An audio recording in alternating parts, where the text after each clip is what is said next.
설교의 제목이 뭡니까? 우리 같이 한번 읽어보시겠어요? 시작. 약속의 땅에도 임하는 기근 그랬어요. 자, 저 제목에 근거하면은 약속의 땅에도 기근이 옵니까? 우리 성경을 보니까 옵니다. 또 예수님을 요즘 우리 상황으로 적용한다면 예수님을 믿어도 시험이 옵니까? 성경적으로나 또 우리 경험적으로 볼 때 분명히 옵니다. 자, 드디어 이 아브라함이 삶의 터전인 고향 친척 아비집을 떠나서 이제 가나안으로 왔습니다. 하나님께 떠나실 때 그에게 세 가지 약속을 주셨어요. 큰 민족, 큰 나라를 이루고 또 그의 이름을 창대케 하고 그는 복덩어리가 될 것이라 했어요. 자, 근데 그 약속을 붙들고 막상 와 보니까 그 땅은 전혀 알지 못하는 가나안 사람들이 이미 살고 있었습니다. 그리고 설상가상으로 그 땅에 기근이 들었습니다. 자, 이 새로 이민 온 곳에서 생존을 위해서 아브라함은 뭔가를 해야만 했습니다. 자, 아브라함의 이 상황이 오늘 이 미국에서 이민자의 삶을 살아가는 우리 모두에게 처한 그 상황과 비슷하다 하겠습니다. 자, 이 자리에 계신 분들 나름대로 고향에 있는 뭐 재산과 기업을 좀 정리하고 자녀 교육 때문에 혹은 뭐 좀 잘 살아보려는 그 꿈을 가지고 가족들과 함께 미국에 왔을 겁니다. 자, 그런데 막상 와 보니까 뭐 말도 제대로 통하지 않지, 또 먼저 이민 온 사람들이 뭔가 좀 자기를 이용하려는 것처럼 느껴지지, 분주하게 살다 보니까 자식과의 대화 시간은 점점 줄어들지, 피부로 느끼는 미국의 이 경기는 점점 좋아지지 않는 것 같고, 또 뭔가 좀 해야 될 것 같은데 마땅한 비즈니스는 보이지 않고, 또 그나마 갖고 있는 돈은 점점 좀 줄어드는 것 같은 그런 불안감에 자리 잡힐 때가 덜어 있죠. 그러다 보면 어떻습니까? 이 공연이 이거 미국에 온 것이 아닌가 하는 그런 후회가 밀려올 때도 있을 겁니다. 또 교회를 다녀도 때로는 우리를 답답하게 하거나 좀 섭섭하게 하는 일들이 또 생길 수 있어요.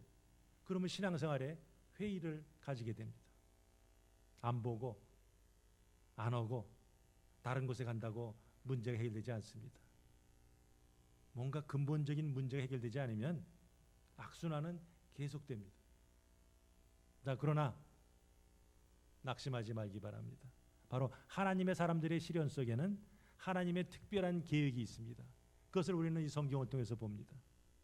자, 가나안에서 새로운 삶을 시작하려고 하는 이 아브라함에게 임한 그 시련은 하나님께서 베푸시는 복을 받을 만한 믿음의 큰 그릇을 준비하라고 지금 하나님께서 그를 연단하시는, 준비시키는 과정입니다. 다만 하나님께서 아브라함에게 지금 내가 너를 시험한다 말씀해 주지 않으셨습니다. 그러다 보니 아브라함 편에서 볼 때 이게 뭐야, 뭐 빈 땅에 그냥 땅 무사나 줄 줄 알았더니 이미 다른 사람 살고 있고, 그냥 뭐 젓가 꾸리는 가는 땅인 줄 알았더니 이거 뭐 기근이 임하고, 아브라함 편에서 볼 때는 답답하고 실망스럽습니다. 마찬가지로 하나님께서는 우리에게 지금 내가 너를 시험한다 미리 알려주지 않습니다. 갑자기 어떤 상황을 통해서, 사건을 통해서, 사람을 통해서 우리에게 어려움이 닥칩니다. 지금 시련을 당하는 이 아브라함의 모습에 각자의 모습을 비춰보시고, 또 아브라함을 다루시는 그 하나님의 손길에서 하나님이 어떤 분인지를 깨닫고 그 하나님과 동행하면서 약속의 백성으로, 복받은 하나님의 백성으로 나가시기를 주님의 이름으로 축복합니다. 자, 오늘 6절에 본문이 어떻게 시작되죠? 아브라함이 그 땅을 지나 이렇게 나옵니다. 자, 지금 하나님이 약속하신 가나안 땅에 왔는데 드디어 그 땅에 정착하고 이래야 되는데 정착한다는 말 대신에 그냥 지나간다. 우리 영어 성경에 보면 어떤 성경에는 travel through, 어떤 성경은 pass through, 그냥 통과해 갔다 이런 말이 나옵니다. 특별히 6절부터 9절까지는 앞으로 있을 그 아브라함의 그 신앙 여정을 요약해서 보여줍니다. 바로 지금 언급되는 그 지역은 6절부터 9절까지 나오는 그 지역은 아브라함뿐만 아니라 이삭이나 야곱도 똑같이 그 지역에서 신앙생활을 하고 또 여러 가지 단련을 받습니다. 사라가 죽었을 때 그때는 아브라함이 그 땅에서 몇십 년 살았을 때죠. 그러나 아브라함은 그렇게 오래 살았고 그렇게 부자인데도 불구하고 자기 아내를 묻을 만한 그런 매장지 한 평 없었습니다. 그래서 해족속에게 가가지고 좀 땅을 살려고 하죠. 그래서 자기를 소개합니다. 창세기 23장 4절 보면은 나는 당신들 중에 나그네요 거류하는 자입니다. 나그네가 무슨 뜻이에요? 그 땅에 사는 사람이 아니라 그냥 그들 사이에 끼어서 임시로 거주하는 자를 뜻하죠.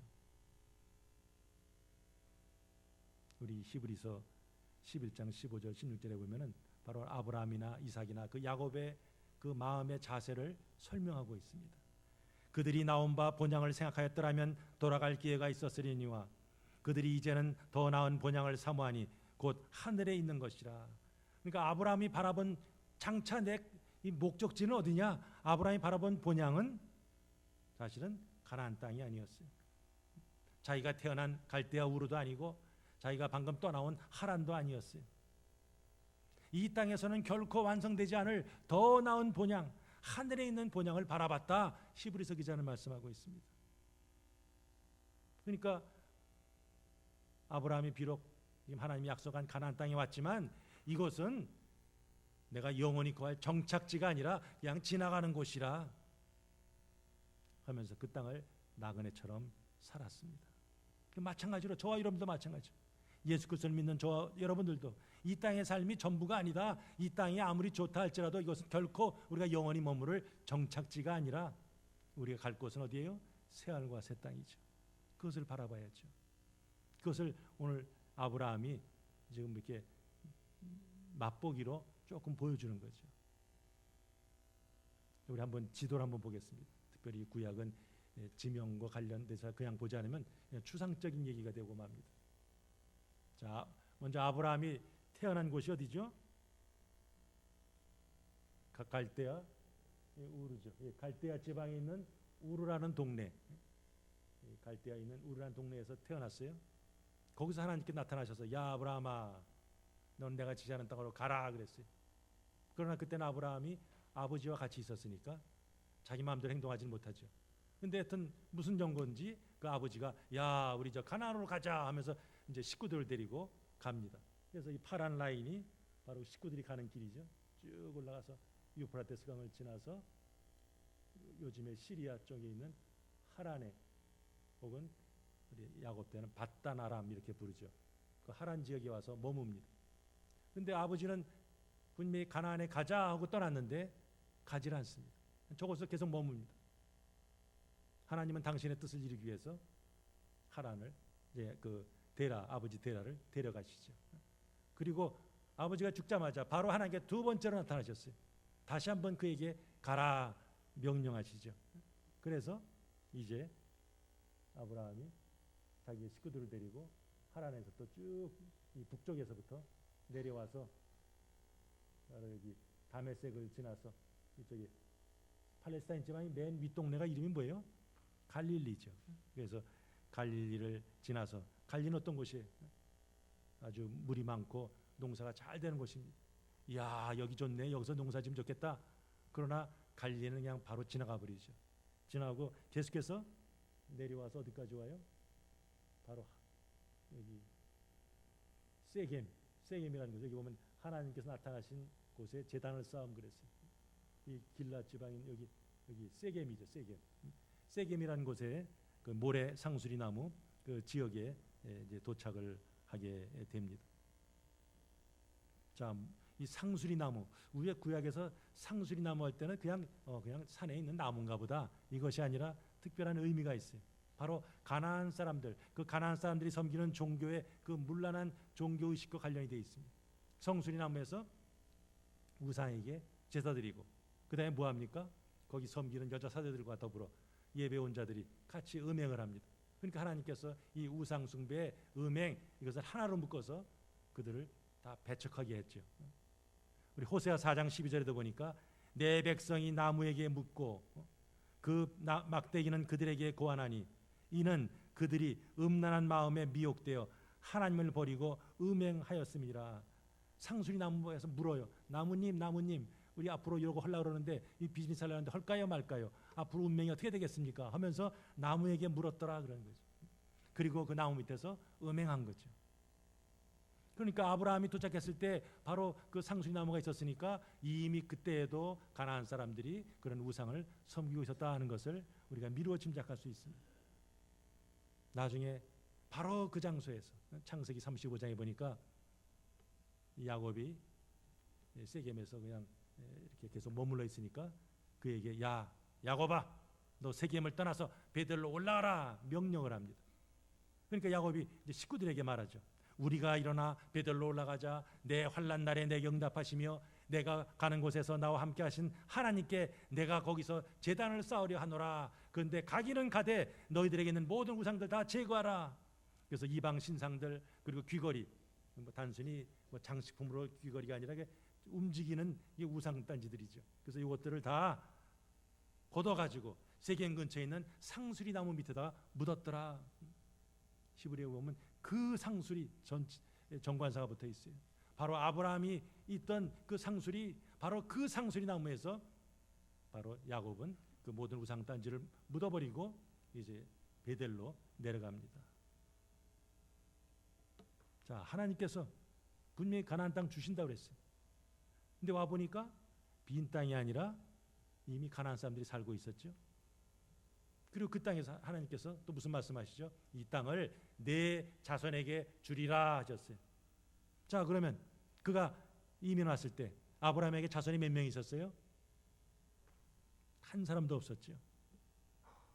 아니, 땅 준다고 그랬는데 이미 땅 임자들은 있고 자손에게 준다는 난 자손도 하나도 없는데 내가 혹시 하나님의 약속의 말씀 잘못 들은 게 아닌가?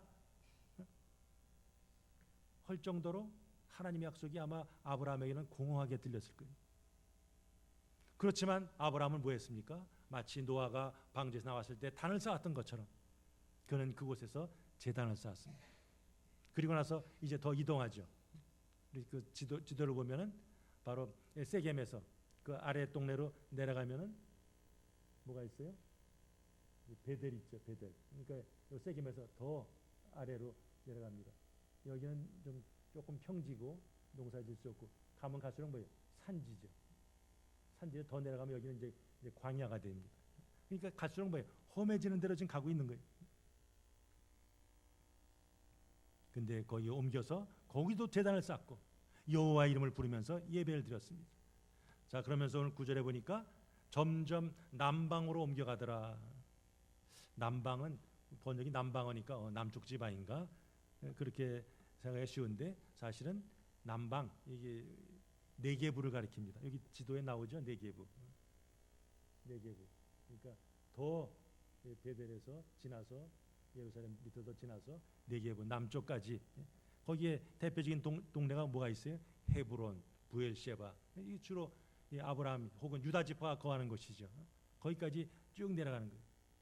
자, 성경은 아브라함이 그 여정 가운데 어떻게 어떤 믿음을 가지고 그가 저 위에 갈릴리부터 시작해서 밑으로까지 내려갈까 자세하게 설명하지는 않습니다. 그러나 분명한 것은 아브라함이 하나님 믿고 그 말씀에 순종해서 가는 곳마다 제단을 쌓고 이제 신앙의 여정을 시작했더라. 그거는 분명하죠.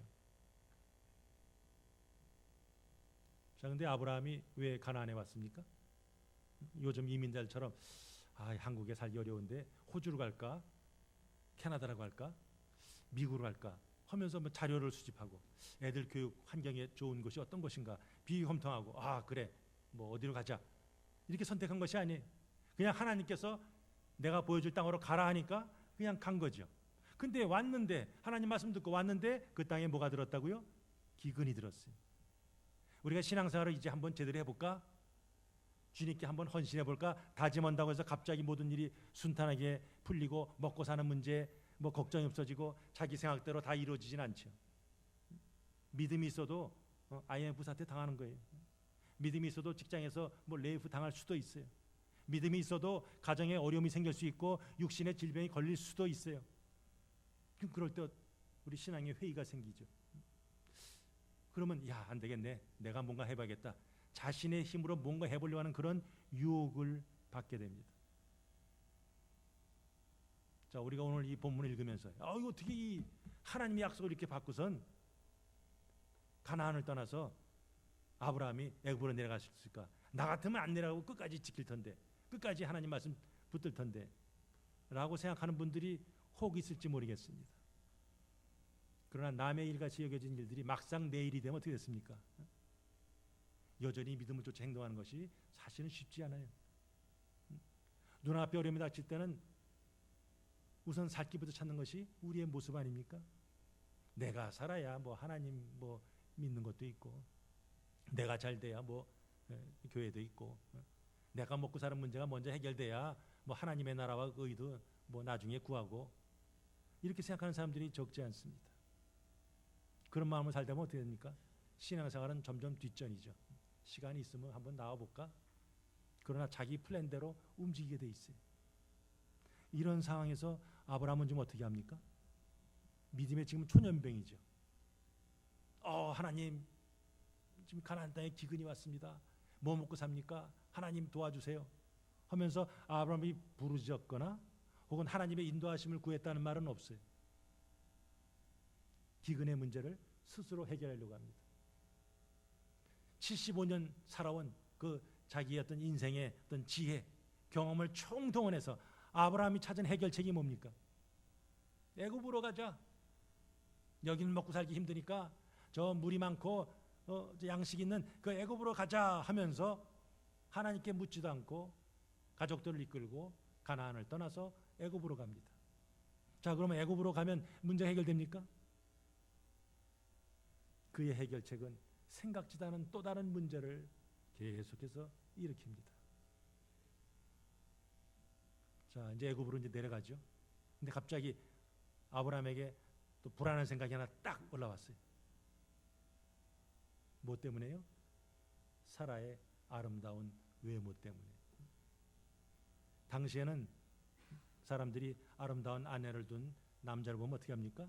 그를 남편을 죽이고 그 아내를 뺏는 경우가 종종 있었습니다. 야, 이거 애굽 사람들도 그럴 텐데 하는 마음이 드니까 왜? 막 불안해지죠. 내 아내 사라를 뺏기 위해서 나를 죽이면 어떡하지? 막 염려합니다. 자, 아브라함과 이 사라가 나이가 몇 살 차이예요? 10살. 아브라함이 몇 살 때 이제 이민 왔어요? 75세. 그러면 지금 애굽에 내려갈 때 사라 나이 몇 살이에요? 65세. 제가 어렸을 때 이 성경을 볼 때 어떻습니까? 65세.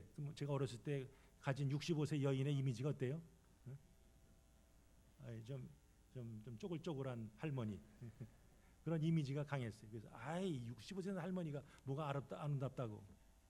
근데 요즘 우리 교회 65세 된 여인들을 보니까 상당히 아름다워요. 그러니까 맞을 수도 있겠다는 생각이 듭니다. 그러니까 분명한 것은 뭐예요? 남편인 아브라함도 염려할 정도로 이 사라는 아름다움을 유지하고 있었어요. 자, 그러니까 아브라함이 젊었을 때는 자기의 아내의 미모를 지내서 아마 좀 이렇게 으스댔을지도 모르겠어요. 그런데 이제는 그 미모가 도리어 자기의 목숨을 좀 위협하게 되죠. 이걸 보면 인생 만사가 새옹지마죠. 잘 나간다고 목에 힘줄 것도 없고 안 된다고 염려할 것이 없어요. 사나 죽으나 우리는 뭐예요? 하나님을 의지하는 것밖에 없어요. 근데 지금 아브라함은 극도의 불안 속에서 두려움 속에서 지금 또 머리를 굴리죠. 야, 이거 아내 문제 이거 어떻게 해결하지? 그러니까 아내를 부르죠. 사라, 잠깐 일로 옵시다. 그래서 먼저 첫 마디는 뭐예요? 당신은 정말 아름다워 얘기하죠. 근데 말이야, 다른 사람들 앞에서 거짓으로 당신이 나의 누이라고 그렇게 행세해. 그렇게 요청하죠. 자, 엄밀히 따지면 사라가 아브라함의 누이인 것이 전혀 틀린 말은 아니죠. 창세기 20장 12절 보면은 사라는 아브라함의 이복 누이죠.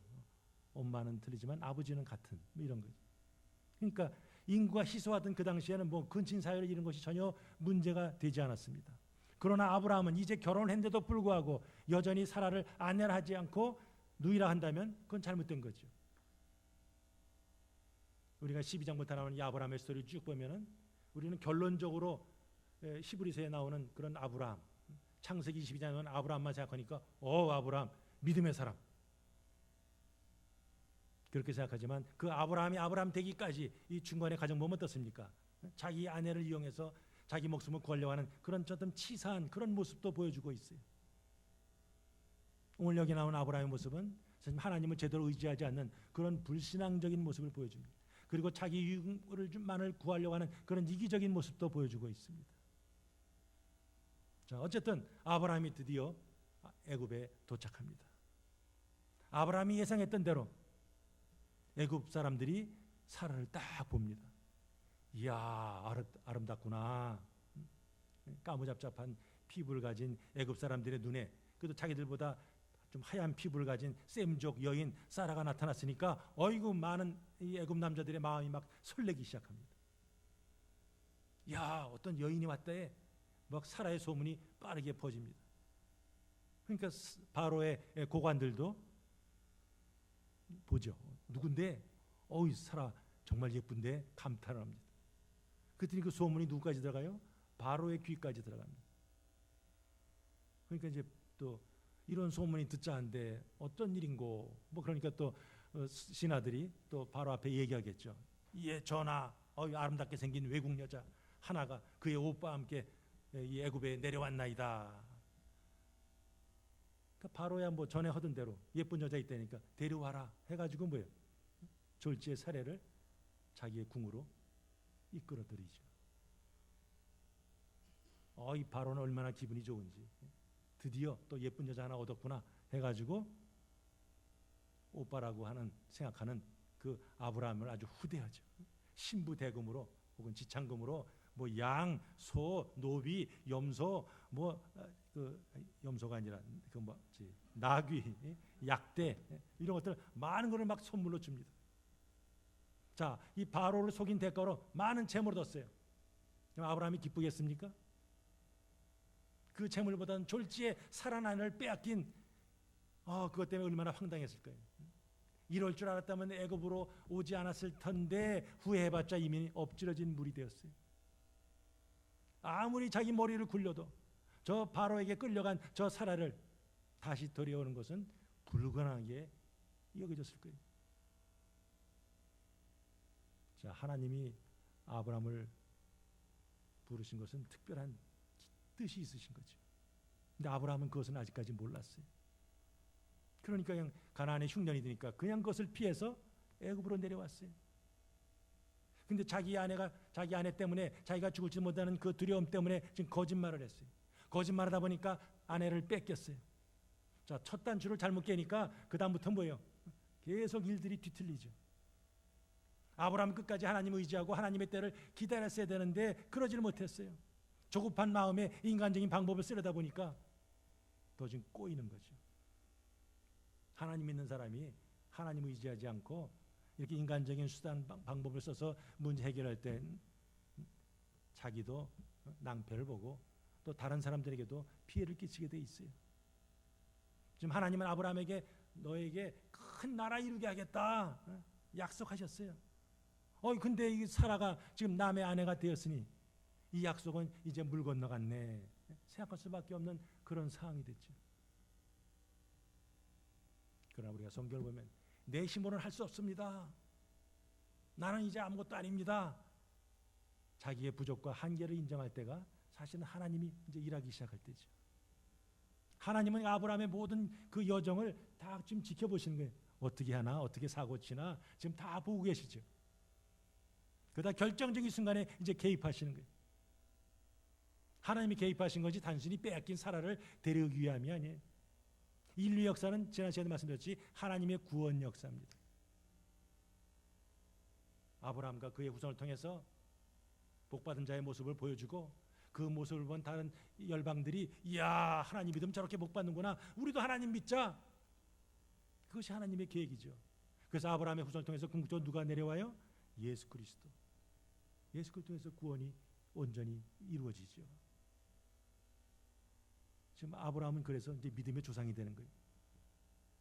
자, 그러면 사라와 아브라함 사이에 낳은 자식 그리고 그 후손을 통해서 메시아가 와야 되는데 지금 사라가 바로의 아내가 되면 거기 낳는 자식은 이건 사단의 자식밖에 될 수 없어요. 그래서 오늘 본문 보면 17절부터 20절까지 매 절마다 아내라는 단어가 반복됩니다. 사라는 바로의 아내가 아니라 아브라함의 아내야. 그걸 계속 강조하고 있죠. 아브라함과 사라를 통한 하나님의 그 계획을 이루시기 위해서 하나님은 지금 사라를 건져내시죠. 그래서 바로의 집에 큰 재앙을 내립니다. 성경은 무슨 재앙인지 밝히지 않습니다. 그게 뭐 전염병으로 임했는지 무슨 사고가 당했는지 그건 알 수 없어요. 그러나 분명한 것은 그 재앙 때문에 바로가 깜짝 놀랐고 이 재앙이 바로 자기가 사라를 취한 것 때문에 임한 것이라는 것을 분명히 알았습니다. 그래서 바로가 아브라함이 자기를 속인 것을 알고 즉시로 부르죠. 그래서 신문합니다. 그 내용은 어떻습니까? 반복해 나오는 단어가 뭐예요? 내가 어찌하여 3번씩이나 하죠. 아브라함의 지금 저지른 죄를 추궁합니다. 내가 어찌 그를 누이라 하여 내가 그를 데려다가 아내를 삼게 하였느냐.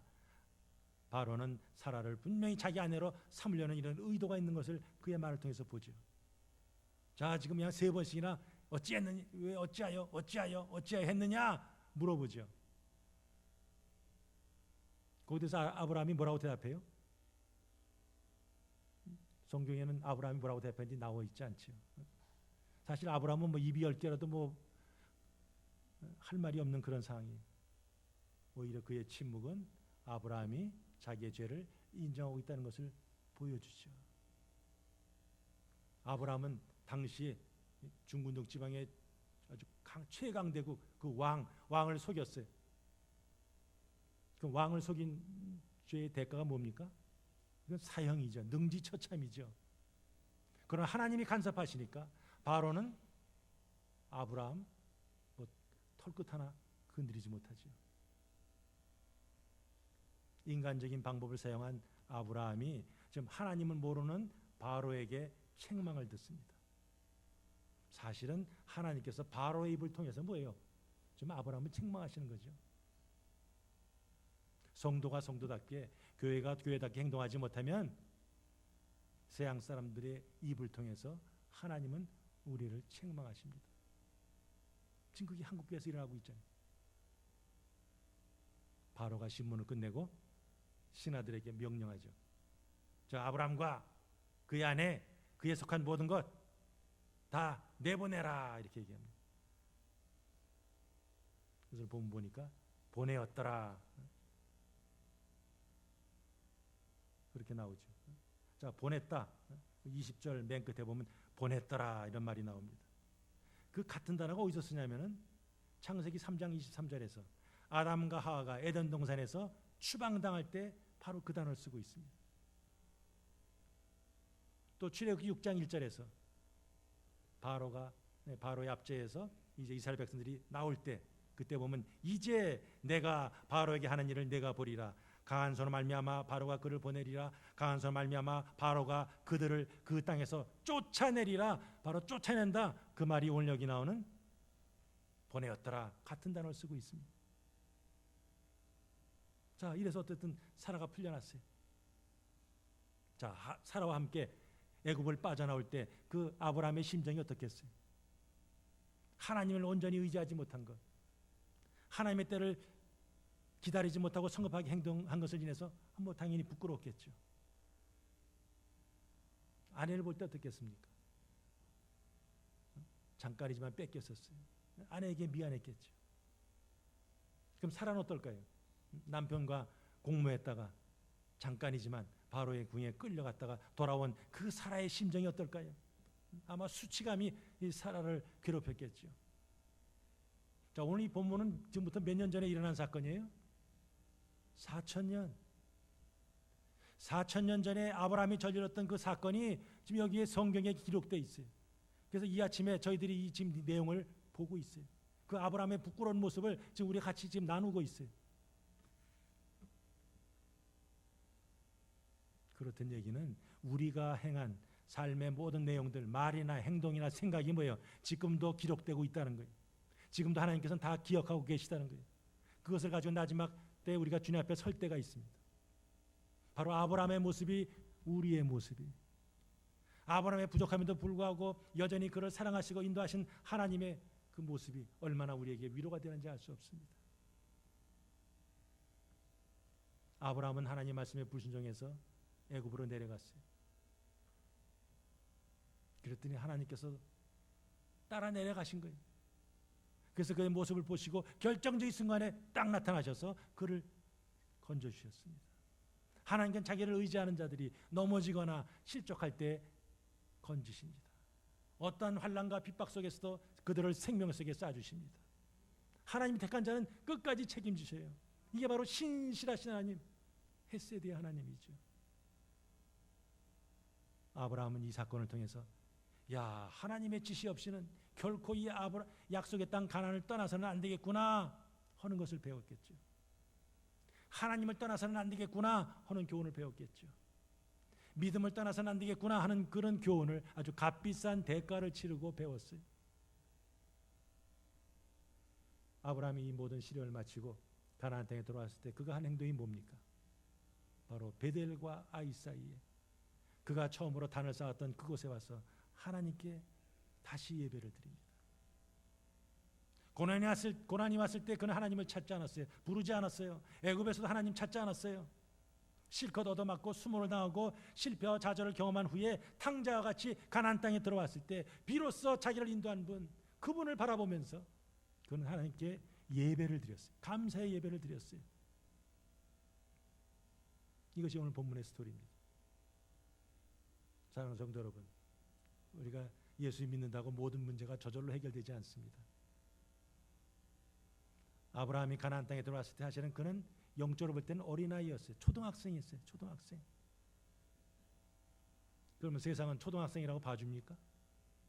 믿음의 어린아이라고 쉬운 문제만 줍니까? 어른도 감당이 어려운 그런 문제도 임할 때가 있어요. 그러나 하나님은 우리의 지혜와 능력을 가지고 그 문제를 풀라고 그 난관을 헤쳐가라고 하지 않습니다. 그래서 자만 3장 6절을 보면 너는 범사의 그를 인정하라. 그리하면 내 길을 지도하시리라. 범사의 그분을 딱 붙들고 그분께 묻고 그분과 동행할 때 하나님께서 길을 보여주신다는 거죠. 저와 여러분들은 하나님의 도우심이 없이는 한시도 살아갈 수 없는 연약하고 부족한 존재인 것을 인정해야 합니다. 문제보다 그 문제를 내신 그 하나님을 의지하면서 이 모든 것을 극복해 갈 때 우리도 모르는 사이에 우리의 믿음이 자라게 되어 있습니다. 가나안 땅의 기근, 아브라함에서는 분명히 그건 고난입니다. 아브라함이 그 고난을 스스로 해결해 보려고 애를 썼지만 상황은 점점 더 악화가 되었을 뿐 그 문제를 풀 수 없었습니다. 그러나 이제 이 실패와 좌절을 통해서 아브라함은 하나님이 어떤 분인지를 조금 더 깨닫게 되었습니다. 하나님과의 관계 회복만이 정말로 내가 살 길이구나 하는 것을 깨닫게 되었습니다. 아까 제 서두에 물었던 것 같이 약속의 땅에도 기근은 있습니다. 그러나 그 약속의 땅의 기근은 우리를 더욱더 믿음의 사람으로, 인내의 사람으로, 성숙한 사람으로 빚어가기 위해서 하나님께서 허락하시는 거예요. 우리도 가나안의 기근과 같이 어려운 어떤 지경에 빠질 때 있어요. 신앙의 갈등에 빠질 때가 있어요. 눈을 감고 기도할 때는 하나님 내 기도 들으시는 것 같아요. 그러나 눈을 딱 뜨면 이거 현실이 보이고 그것이 우리를 누를 때가 있죠. 나의 상황은 절박한데 내가 부르짖어도 하나님의 응답은 금방 임하지 않은 같이 느껴질 때가 있어요. 어떻게 아브라함이 이런 행동할 수 있을까? 믿음이 없는 행동이라고 판단하면서 형편이 어려지면 자기도 아브라함처럼 내려가서 안 되는 그런 애굽으로 내려간 사람들도 더러 있습니다. 자, 아브라함이 그의 신앙여정 동안에 남긴 것이 무엇입니까? 그다음 우리가 창세기 1장부터 11장까지 살펴봤죠. 니므롯과 같이 큰 성을 건설하고 큰 업적을 쌓고 자기 힘을 날리지 않았습니다. 아브라함이 일생에 한 것은 뭐예요? 그가 땅을 많이 차지했습니까? 그저 하나님의 말씀에 순종해서 가는 곳마다 제단을 쌓은 것밖에 없어요. 그러니까 아브라함의 인생을 쭉 보면 그가 남긴 것은 뭐예요? 도처에 단이죠, 단. 그럼 이 자리에 계신 분 어떻습니까? 내가 지금까지 50년을 살았는데, 70년 살았는데, 80년 살았는데 그동안 내가 지나온 자리를 돌아볼 때 뭐가 남아 있습니까? 희생과 순종과 헌신에 다만 남아 있습니까? 아니면 먹다 버리고 쓰다 버린 쓰레기만 남아 있습니까? 가나안 땅은 바로 아브라함에게 허락한 믿음의 훈련장이었습니다. 우리가 살고 있는 미국, 작게 우리의 가정, 사업장, 교회, 이게 다 믿음의 훈련장입니다. 살아가면서 우리의 믿음을 도전하는 일들이 계속해서 앞으로 주님 앞에 가는 그날까지 계속 나타납니다. 우리의 힘으로 감당하기 어려운 그런 문제를 위해서 때로 우리가 답답해하죠. 인간관계에서 상처도 받습니다. 그러나 우리가 주님 끝까지 붙들 때 우리 아브라함같이 그 하나님의 은혜를 저 천국에서뿐만 아니라 이 땅에서도 맛보고 누리게 됩니다. 예수 믿는다고 환경이 달라지는 것이 아니에요. 환경은 그대로 있지만 그 환경을 대하는 마음의 자세가 달라지는 거죠. 오직 감당할 시험만 허락하시고 시험 당할 쯤에 피할 게 마련하시는 그 주님을 바라보면서 이 허물 많은 이 죄인들을 위해서 보혈의 피를 흘려주신 그 예수 그리스도의 십자가 앞에 우리는 날마다 나가야 합니다. 우리는 이 땅에서 순례자로 나그네로 살아가는 자들입니다. 아브라함처럼 더 나은 본향을 사모하면서 인생의 여정 가운데 참 아브라함처럼 순종과 희생과 헌신의 땅을 계속 쌓으면서 본향을 향해서 한 걸음씩 한 걸음씩 믿음으로 전진하시기를 주님의 이름으로 축복합니다. 아멘.